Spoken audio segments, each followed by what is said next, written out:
povedzme s predchádzajúcim rokom 2 sa vývin slovenskej detskej, alebo tie pohyby v slovenskej detskej literatúre uberali takými smermi, aké už poznáme. Poprosila by som. Takže ak by som mala povedať, kde som subjektívne videla také najzaujímavejšie a najvyššie hodnoty, tak ukázalo sa, že to bolo vlastne v sériách. Dá sa hovoriť o niekoľkých sériách, ktoré teda vychádzali v posledných rokoch a verím, že niektoré budú vychádzať ďalej, alebo že všetky budú vychádzať ďalej. Je to už spomínaná Toňa Revajová, je 4-dielna séria. Divy Slovenska 2, nie len pre deti, Ondreja Sviackého, teda ako druhá časť, alebo pokračovanie druhé. My nie sme žiadne C-čka, ako tuším 10. publikácia vydavateľstva Perfekt, teda tvoriaca naozaj dlhoročnú sériu poviedok pre deti, a Eros a Psyché, teda starogrécky mýtus, ako tretí v poradí z starých gréckych príbehov o láske. Tieto publikácie, keďže tiež mám obmedzený čas, tak nebudem sa šíriť o nich, len by som podotkla, že Toňa Revajová je zaujímavá a podnetná tým, ako autenticky dokázala zobraziť súčasné dieťa bez toho, aby čokoľvek štilizovala, či už v reči toho dieťaťa. Tá reč je absolútne prirodzená, je moderná bez toho, že by sa nadužívali slangové alebo akékoľvek iné výrazy, a je to prenikavá sonda do detskej duše aj do medziľudských vzťahov, opäť bez toho, že by sa dramatizovalo nadmieru alebo že by sa sentimentalizovalo.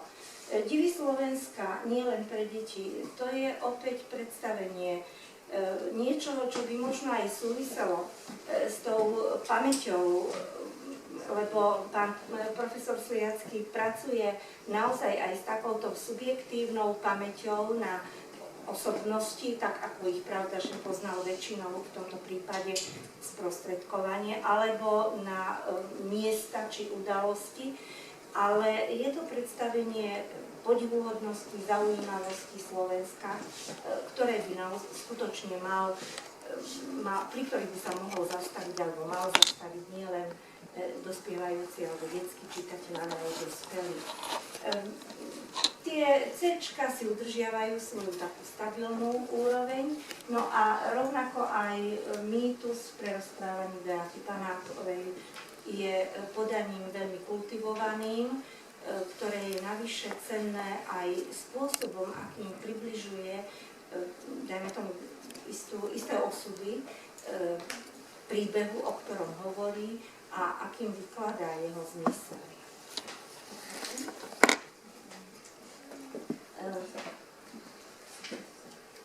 Autorských rozprávok je v našej literatúre stále dosť. V tom predchádzajúcom slajde sme mali v podstate zastúpené niekoľké žánre, výkony, ktoré by som považovala za najzaujímavejšie minulého roku. A tieto rozprávky, najmä teda rozprávka Marty Šurinovej, patrí tiež do kategórie tých, ktoré ma oslovili. Ja si pamätám spred pár rokov, keď vyšla jej kniha Krajinka s koníkom, tam som sa nejako nevedela stotožniť s tým príbehom, stále mi tam chýbalo niečo, čomu sa v estetike hovorí zjednotenie. Tu som toto zjednotenie našla. Je to krásne podaný, veľmi citlivý príbeh o niečom, čo by som označila ako okrúhlosť sveta. Teda vzťahy medzi živými tvormi, ktoré teda patria do animálnej alebo ľudskej ríše, a vlastne aj veľmi pekný obraz toho ľudského kontaktu a medziľudských vzťahov. No a Mimi a Líza, to je pokračovanie takého úspešného seriálu, poznáme to aj ako večerničkový seriál. A táto knižka je zaujímavá tým, akým spôsobom sprostredkúva jednak teda ten rozdiel medzi svetom vidiacich a nevidiacich, pričom obidva tie svety vyzerajú veľmi prirodzene a samozrejme aj potom rozličné hodnoty, ktoré patria do vybavenia humánnosti človeka. Je potom rad rozprávok, ktoré zdôrazňujú už možno viacej zábavnosť a tu ale vedia funkčne spojiť s poznaním. V tomto prípade viac menej takého faktografického typu. Takže Adam a čarovná šmykľavka Márie Lazárovej. Tu by som azda konštatovala, že sa mi zdá, že toto je jedna z tých autoriek, u ktorých vidno, že sa posúvajú vyššie hodnotovo, kvalitatívne. A v tomto prípade ide o reakciu vlastne na pocit dieťaťa, že sa mu nevenujú dostatočne, čo je pri malých súrodencov dosť častý úkaz. A zapojenie detskej fantázie do detského predstavového sveta, teda čosi podobný princíp ako Mimi a Líza, do poznávania, do zábavy. A taký zaujímavý fenomén bol azda to, že sa tu objavujú vo veľmi takej stručnej podobe báje a mýty rozličných národov sveta. Lapinovci z letiska je dielo, je to vlastne prvá knižka pri Viktórii Laurenč-Škrabalovej, teda autorky, ktorá nežije na Slovensku, ale je Slovenka pôvodom a aj ten príbeh sa odohráva na letisku Charles de Gaulle v Paríži. A ak by sme teda to spojili s tým poznávacím, tak je tam veľa poznania o tom, ako to funguje na takom letisku a ako korešpondujú zvieratá s letiskom. Aké teda tie problémy tam môžu nastať. Ale je zároveň aj veľmi vtipná. Obraz poskytuje o živote zajačej rodinky, taký animovaný obraz života tých Lapinovcov. No a Gabriela Futová, knižka No toto a strašidelná škola Elvíry Múdrej, ešte by som ju do tohoto kontextu trošku aj priradila, aj keď si myslím, že Gabriela Futová je najmä dobrá autorka takej tej populárnej línie literatúry čítania pre deti. Teda väčšina jej kníh. Prosto línie, ktorú tiež detský čitateľ potrebuje. V tomto prípade veľmi vtipne narába najmä s vlastnými menami, takže myslím, že onomastici by si celkom prišli na svoje a ukázala aj to, čo v nej je, teda schopnosť infiltrovať do zaujímavého, dynamického, fantazívneho až nonsensového príbehu aj také prirodzené poznanie a to, čo my hovoríme, aj výchovnosť. Ale bez didaktizovania moralizovania. Tvorba v klasickom tóne. V slovenskom spisovateľskom kontexte máme autorov staršej, strednej generácie a tej najstaršej generácie a v podstate tu som vybrala niekoľko titulov, ktoré potvrdzujú, že tá tvorba klasická nemusí byť tvorbou neaktuálnou. Takže asi najlepšie mi vyšla tentoraz Viera Švenková knižkou Anička a Smejko. Jej predchádzajúca knižka, na ktorú tento text nadväzuje, o múdrej Aničke, či o Anička, múdra hlavička, alebo tak nejako sa to volalo, pred rokom dvoma vyšla.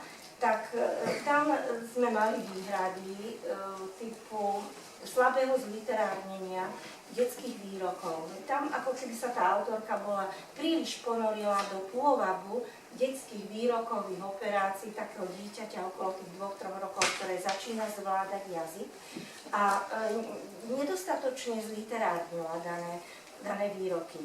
Tu sa tomu úspešne vyhla a vzniklo to, čo mu hovoríme ako žánru rozprávanky. Teda ako rodičovské rozprávania veľmi jednoduché na úrovni črty o tom, čo bolo, keď sa stalo toto. Takže sú vtipné, sú krátke pre predčitateľov a pre prvočitateľov ako stvorené. Perličky na slniečku Rudolfa Dobiaša sú kombináciou poézie a prózy. Mňa viacej teda oslovila próza, ako teda tieto básnické opusy.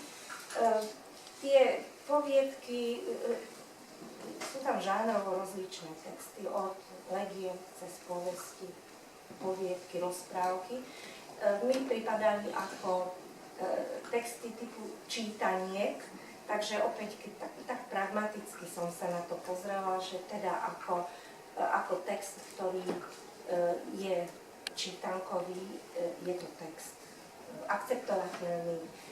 František Rojček a Jan Beňo majú jednu spoločnú vec a to je pamäť detstva, ktorá tu funguje ako fundament príbehov, spomienok a teda na vlastné detstvo. A druhá vec je, že obidve sú ako keby rámcované kontaktom narátora, toho rozprávača starého, respektíve prastarého otca a jeho vnúčat, respektíve právnúčat. Jedno je, či tie vnúčatá sú práve alebo vyženené, to je vedľajšia vec, ale funguje to spôsobom takým, že obraz toho minulého detstva, s ktorým som sa ja neskutočne stotožnila, pretože to bolo ako keby aj detstvo môjho detstva. V mnohých epizódach, v mnohých pocitoch som nachádzala seba samú. Tak toto detstvo je tu tak nenápadne konfrontované vlastne s tým súčasným dieťaťom a súčasným detským pohľadom. František Rojček, táto jeho kniha mi pripadá, že osloví dospelého čitateľa práve cez tú spomienku na vlastné detstvo. A pre detského čitateľa môže znamenať asi toľko, ako možno znamenal Maroško Rázusa pre moju generáciu alebo generáciu mladších čitateľov. Povestí sa opäť minulého roku urodilo viac ako rok predtým a niektoré, najmä teda tie prvé dve povestiové knižky sú aj veľmi dobré. Na Mišákovej a Veľníkovej knižke povestí, monotematicky, si cením to, že tá povesť nie je len naplnením žánru povesti, ale je zároveň nesmierne čítavá. Je priateľná, prístupná aj detskému čitateľovi, čo znamená, že autor príliš neexperimentuje, je dynamický v rozprávaní, nie je monologický príliš, že pracuje aj s dialogom, takže ten text má potom tú vlastnú dynamiku. Je to rozprávanie na murárskú nôtu o stavaní rozličných objektov a o osudoch niektorých alebo istých udalostiach okolo niektorých osobností murárskych od Veľkej Moravy v podstate až po obdobie po prvej svetovej vojne. A je to pravda, že situované na Liptov, lebo odtiaľ pochádzali najšikovnejší murári. No a tá Tatárová knižka, to je pokračovanie vlastne povestí z Turca. Tie sú náročnejšie, pretože sú monologické, sú viac deskriptívne a sú aj také temnejšie ako povesti Mišáka a Vrelíka.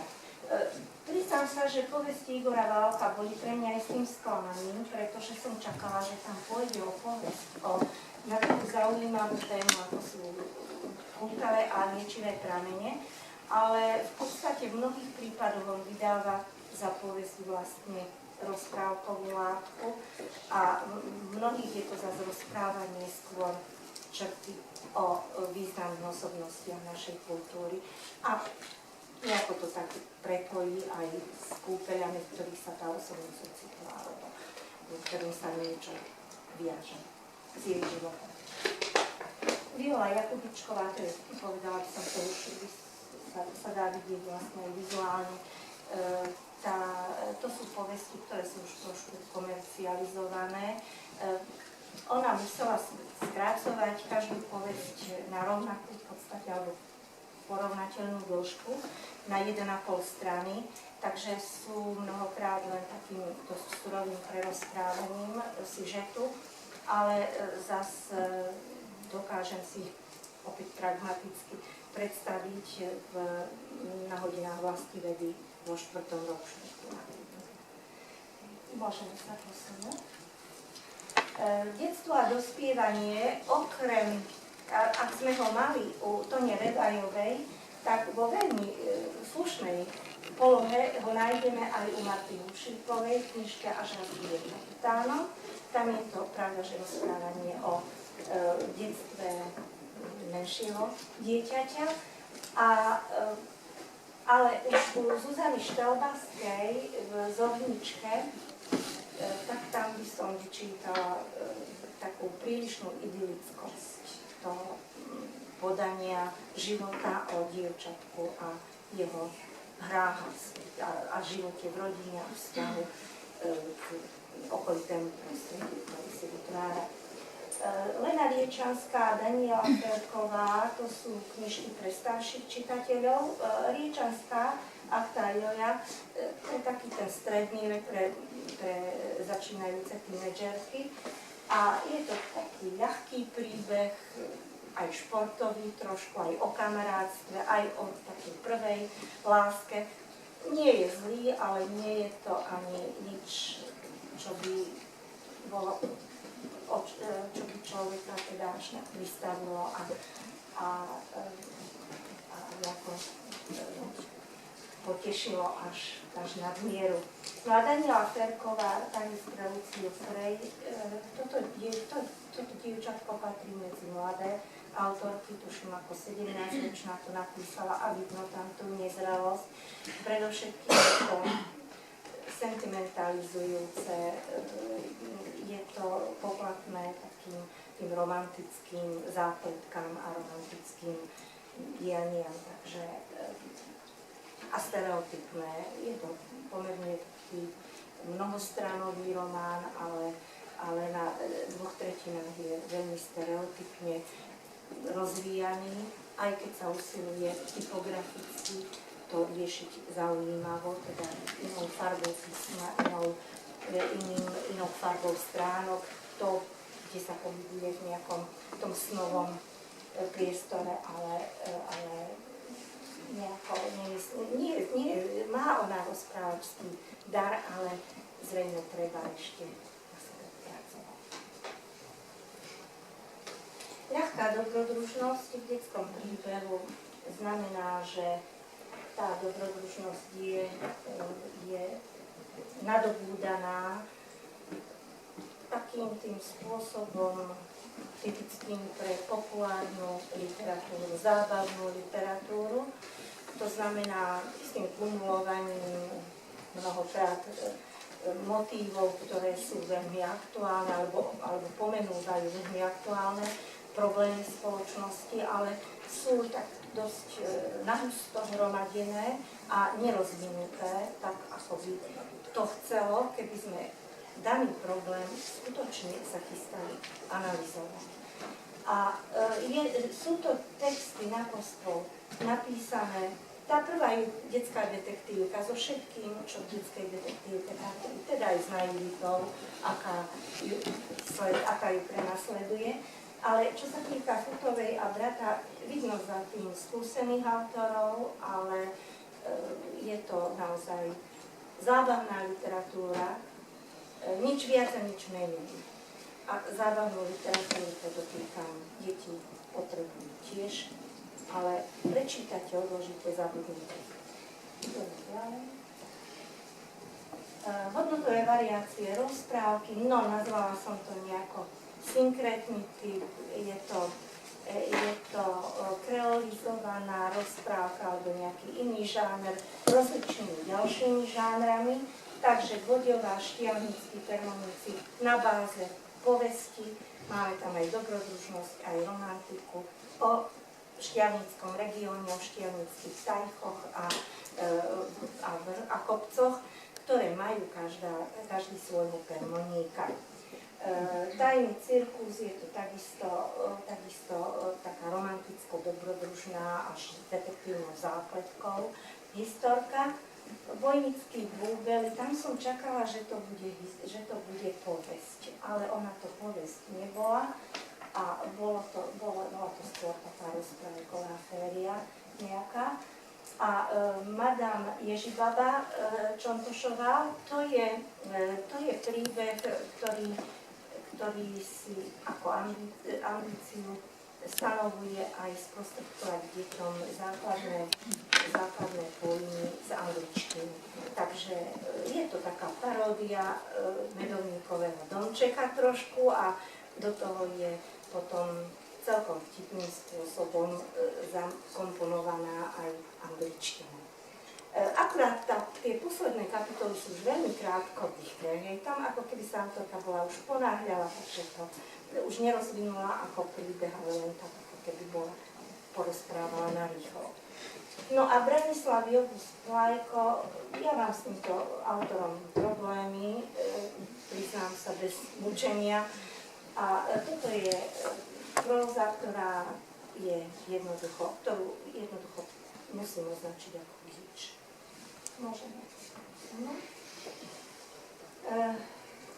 Nechýbala nám ani literatúra faktu, nakoniec zaznela pri Divoch Slovenska prvýkrát.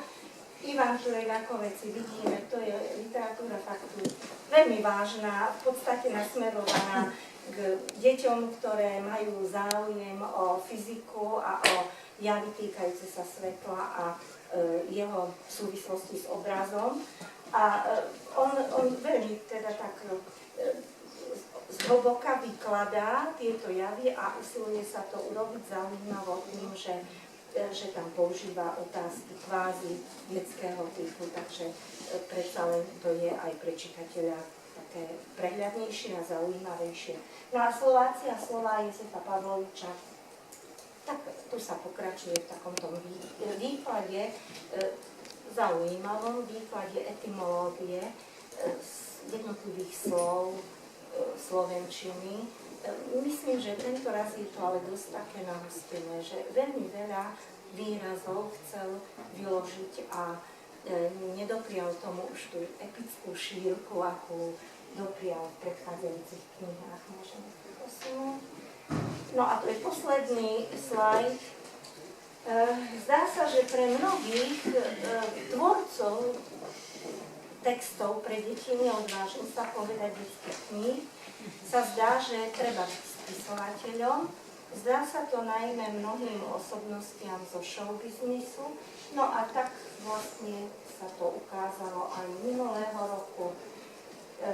Barbora Rákovská, Ivana Havranová, to ja neviem, či je to mačka alebo dcera, lebo ja som ďaleko od Bratislavy, takže nepoznala, našla som si na internete, že teda jedna aj druhá funguje. Tak ten hrebienok, to je vyslovene triviálna záležitosť, veľmi taký zjednodušený, skutočný triviálny príbeh, animovaný.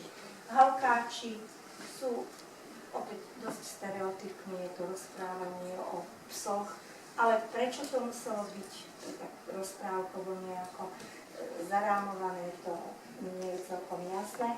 Danuša Dragulová, Faktorová, no neviem, možno som jej troška ublížila, lebo jej liekanky, ktoré tu prezentuje, nie sú zlé. Hej, teda mala by sa možno toho držať skôr, ako nejakej rytmizovanej prózy, ktorá je naozaj triviálna. Ako ako aj mnohé predchádzajúce. No a Mária Demitrová, príbehy z trdelníkov, a to je dačo podobné ako Barbora Rakovská, tiež teda také niečo, čo veľké hodnoty nemá. Takže ja by som zhrnula na záver už len s konštatovaním, že minulého roku nám chýbali také texty, ktoré znamenali výraznú inováciu. Výrazne inovatívne. Pretože tie, ktoré mi vychádzali ako najlepšie, boli vlastne reprízy. Boli to výborné veci, ale reprízy. A nech sú. Ale možno práve to, o čom hovorila pani profesorka, teda texty, ktoré viac pracujú s obrazom a vytvárajú také obrazovo-textové isté naratíva, takých by sa v slovenskej literatúre zišlo podstatne viac. Také nám vychádzajú len veľmi zriedkavé z pôvodnej tvorby. Ďakujem vám za